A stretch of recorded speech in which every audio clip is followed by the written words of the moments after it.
Hello बच्चों लोग, फिर से आ गया एक नए वीडियो के साथ। पिछले वाले क्वेश्चन में अपन लोग क्या किए थे, ये वाला यहाँ तक किए थे, ठीक है। 19 into 10 to the power 10 newton per metre square equal to 19 into 10 to the power 11 dyne per centimetre square, ठीक है। तो आज के जो नया वीडियो है ये एस सी वर्मा बुक से आज का भी है।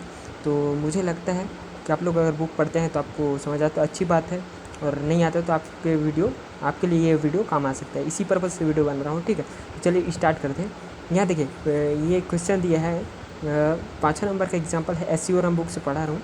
5 नंबर का एग्जाम्पल है, if the velocity time and force were chosen basic quantity find the dimension of a mass, ठीक है। यहाँ क्या देखिए, वेलोसिटी टाइम एंड फोर्स जो है इसको अगर हम बेसिक क्वांटिटी के रूप में लेते हैं तो अपन को फाइंड करना, मास का जो डायमेंशन है वो अपन को फाइंड करना, ऐसे इसमें पूछा है, ठीक है।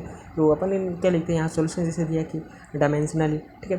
फोर्स का अपना क्या होता है बाबू, फोर्स इक्वल टू क्या होता है, मास इनटू एक्सेलरेशन, ठीक है। अपन को सबको पता ही है इसका फार्मूला क्या होता है, ठीक है। मास का मास लिख दिए, एक्सेलरेशन क्या से बन रहते हैं, वेलोसिटी और टाइम से बन रहते हैं, ठीक है। तो इसका जो एक्सेलरेशन है उस वेलोसिटी और टाइम से कैसे बन रहते हैं, इसमें रहता है वेलोसिटी अपॉन टाइम, ठीक है।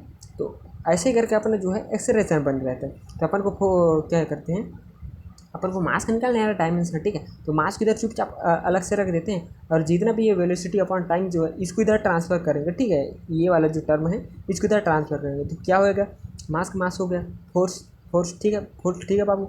ये फोर्स टाइम नीचे में है, इधर जाएगा तो फोर्स ना तो मल्टीप्लाई हो गया, ये इधर। फिर ये जो वेलोसिटी है ऊपर में, ये नीचे में आ जाएगा आपका, ठीक है। अपॉन में आ जाएगा यार नीचे में, तो ठीक है। तो मास का अपन को डायमेंशन निकालना है, इसलिए इसको सबसे पहले बड़ा ब्रैकेट में लिखते हैं बाबू, ठीक है। अगर फोर्स को अगर मैं एफ से रिप्रेजेंट करूँ, टाइम को टी से रिप्रेजेंट करूँ, और वेलोसिटी को वी से रिप्रेजेंट करूँ, तो क्या होगा, F into T upon V, ठीक है।